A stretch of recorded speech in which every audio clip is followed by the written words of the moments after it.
자, 반갑습니다. 페페아빠입니다. 자, 일단 오늘은 좀 짧게 갈 텐데, 불트랩 3단계가 종료될 이제 가능성이 큽니다. 일단은 월화수 해가지고 비트코인 7만 달러 돌파를 빨리 해야 된다.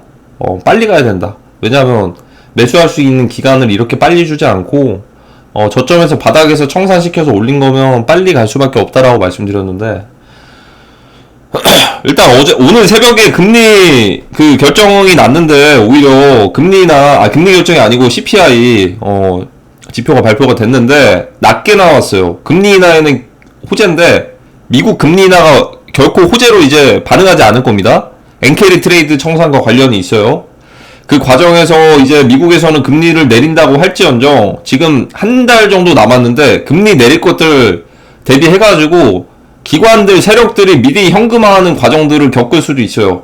그 말이 뭐냐면, 나스닥도 떨어지고, 비트코인도 떨어지고, 자산시장 그냥 다 같이 떨어지는 거예요. 부동산은 속도가 좀 이제 느릴 수도 있고, 일단 유동성 자산이잖아요. 바로바로 현금화 빨리 되잖아요. 주식이랑 코인은. 그래서 가장 빠르게 될 수 있을 것 같고, 이 과정에서 결국에는 그렇다고 해서 쉽게 하락하진 않을 겁니다. 이 텀이 조금은 걸릴 거예요. 텀이 좀 걸릴 건데, 대략적으로 만약에 이 지금의 사이클에서 하락을 한다라고 한다면 일단 그렇게 쉽게 가진 않을 겁니다. 쉽게 가진 않을 거고, 일단 52,000달러 봐야겠고, 그 밑에까지 가더라도 뭐 데드캣 반등처럼 한번 이렇게 줄 수도 있고, 선물 청산 쇼가 굉장히 크게 좀 이제 벌어지지 않을까 이렇게 생각을 합니다.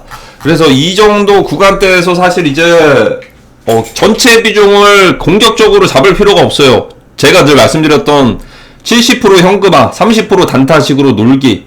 이거 30% 물리더라도 부담 없잖아요. 70% 현금화했고 하락장 피했으니까 상관이 없죠. 그러니까 좋은 사이클이 올 때까지를 좀 인내하는, 기다리는 방법도 하나의 방법 중에 하나입니다. 저도 그래서 엊그젠가 수익코인부터 해가지고 좀 이제 데드캣 반등 시원하게 주나 했는데, 전에 말씀드렸던 그 스타일 그대로 가는 것 같아요. 그 피날레빔 이런 쇼 청산비 나오는 게 아니고 그냥 계단식으로 계속 이제 떨어뜨리면서 물량 정리하는 좋은 시그널들이 없습니다. 좋은 시그널이 없고, 그러면 이제 시가총액이 적은 민코인이라든지 자발트 코인, 뭐 스몰캡, 걔네들은 언제 반응을 할까? 걔네들은 사실 걔네들은 시총 자체가 워낙 적잖아요. 워낙 적은 애들이니까 말 그대로 스몰캡이라는 게 정말 딱 맞아 떨어지죠. 그러니까 걔네들은 사실 메인 알트코인들이랑 다르게 비트코인이 이 가격일 때 움직이는 것들과는 다르게 스몰캡들은 비트가 여기까지 떨어져도 걔네들은 걔네들끼리만 움직일 수도 있어요. 그러니까 말 그대로 스몰캡이에요. 스몰캡은 떨어지더라도 회복하더라도 시총이 적다 보니까. 그러니까 아마 스몰캡 타이밍을 노리려면 둘 중 하나인 것 같아요. 제가 생각하기에는 지금 구간대에서는 애매하고, 지금 구간대는 하락하는 유동성 때문에 사실 좀 이제 그런 하락하는 상황에서 눈치 안 보고서 그렇게 펌핑하는 세력들은 없을 것 같고, 이 구간대에서 나오거나 오히려 그냥 아싸리 그냥 하락을 해버리고 하락 과정에서 그때 나오지 않을까.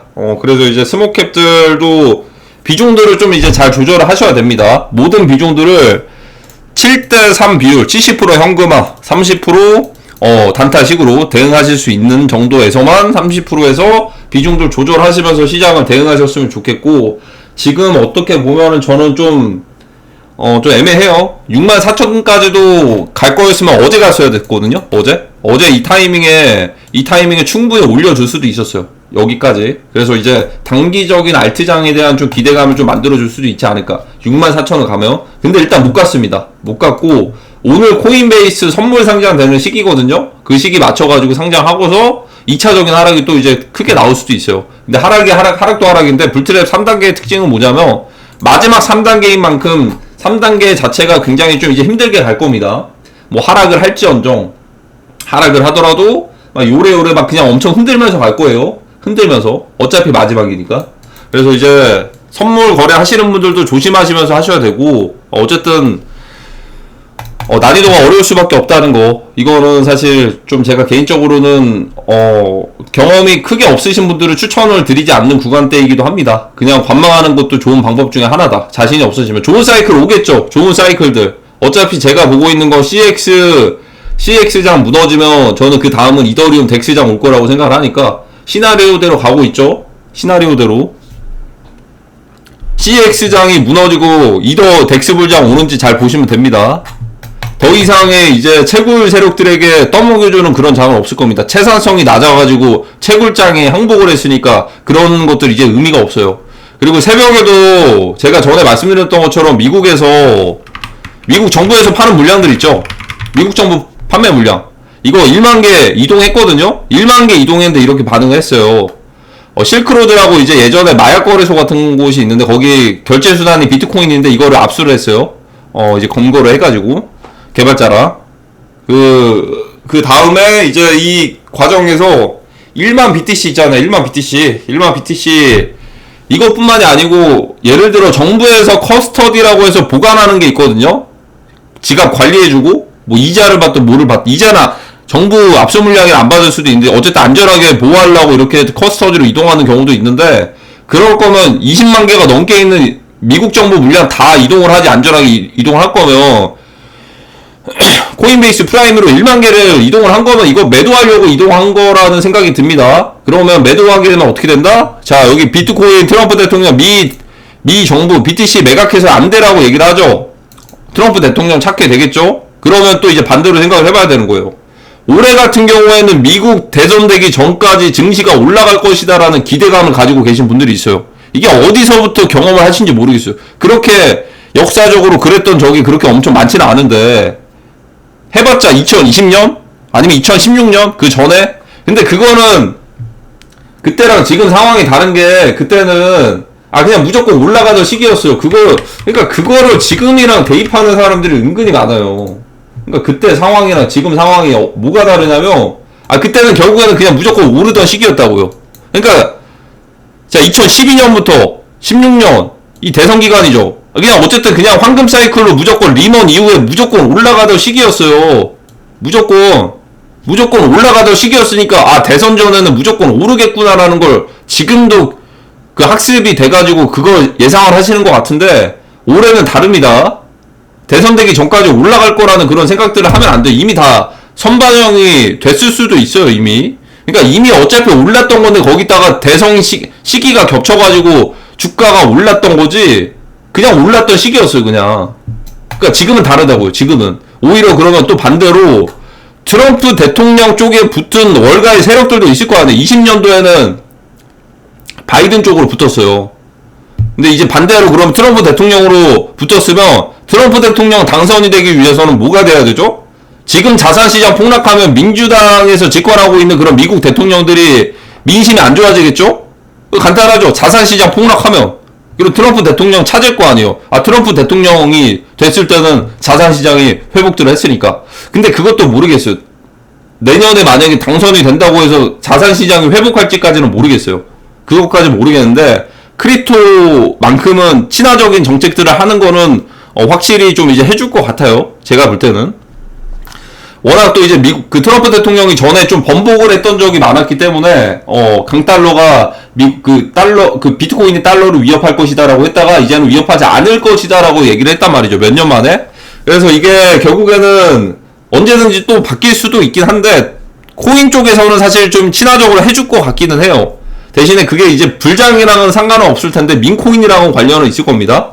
결국에 디지털 시대가 올 거니까 앞으로 몇 년 안 지나서 AI가 지금 지배하고 있는 것도 보셨죠.